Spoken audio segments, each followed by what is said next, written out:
Qasim Ali Shah foundation ان کی web site ہے, ادارے کا نام ہے.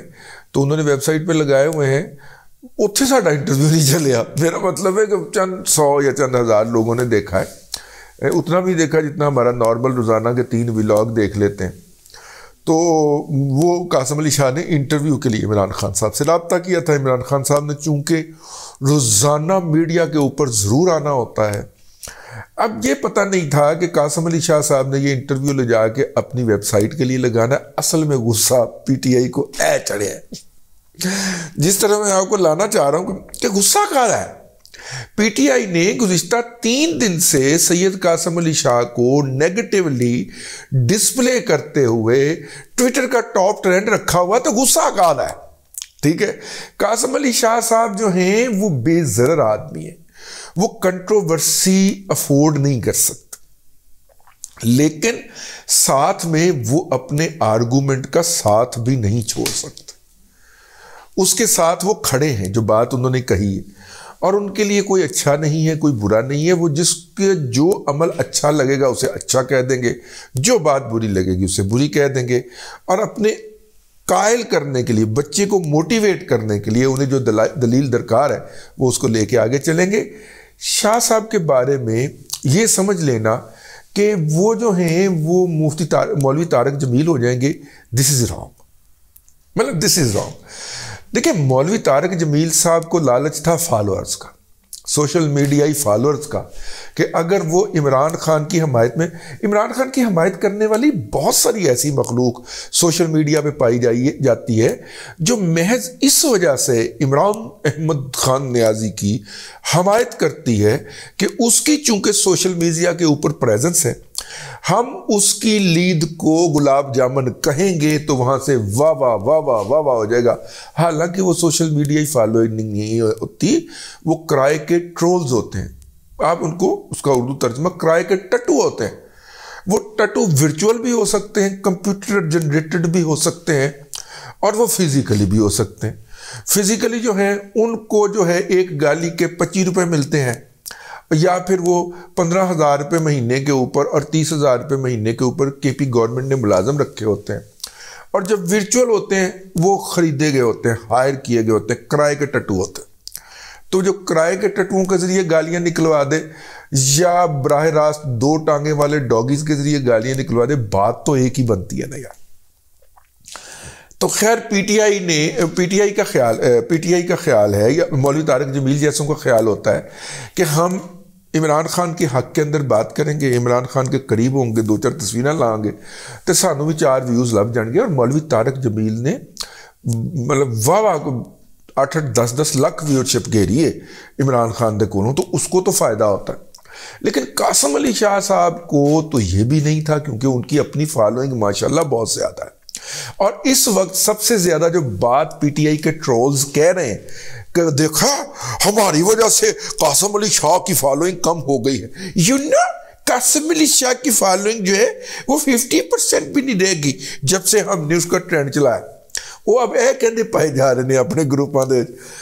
قاسم علی شاہ صاحب کی فالوئنگ کو آپ نے کیا کم کرنا ہے. شاہ صاحب جب چاہیں گے اپنی فالوئنگ بڑھا لیں گے, جب چاہیں گے کم کر دیں گے. لیکن یار یہ جو بلیک میلنگ ہے کہ ہم گالم گلوچ کر کے کسی کو بھی بے عزت کر سکتے ہیں, دیٹ از ناٹ ایکسیپٹیبل.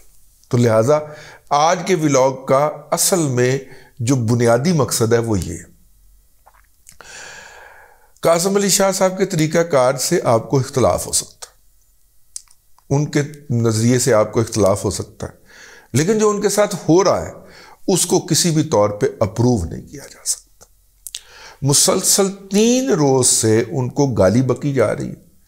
اور آپ کو میں یہ بات بتاؤں, آپ اس وقت سوشل میڈیا کے اوپر اور مین سٹریم میڈیا کے اوپر مختلف پروگراموں میں ان کے جو عمران خان صاحب کے بارے میں کرٹیکل نظریات ہیں کہ انہوں نے مختلف موقعوں کے اوپر کیا کہا, مطلب کہ ایک بندہ اپنا گھر نہیں سنبھال سکتا, ملک کی میں سنبھالے گا, مطلب اس طرح کی باتیں انہوں نے کہیں, اس کو بنیاد بنا کے تو وہ اپنی گالم گلوچ کا یہ جو سوشل میڈیائی ڈاگیز ہیں یہ اس کا جواز پیش کر رہے ہیں. بھائی عمران خان کوئی دیوتا نہیں ہے, کوئی خدا کا نائب نہیں ہے، وہ ایک گھٹیا قسم کا تائب پلے بوائے ہے، بدبودار قسم کا ایک میاں والی کا گھٹیا آدمی ہے، ٹھیک ہے نا. اس کو اس لیول کے اوپر ہی رہنے دیں جس لیول کے اوپر ہے، ٹھیک. اس کا مطلب وہ روزانہ 20 لاکھ روپیہ 50 لاکھ روپیہ 1 کروڑ روپیہ سوشل میڈیا پہ لگا سکتا ہے تو اس کو خدا بنا دے، ٹھیک ہے. کو خدا کا خوف کرو یار، تم نے بھی مرنا ہے، اس دنیا سے جانا ہے تم نے.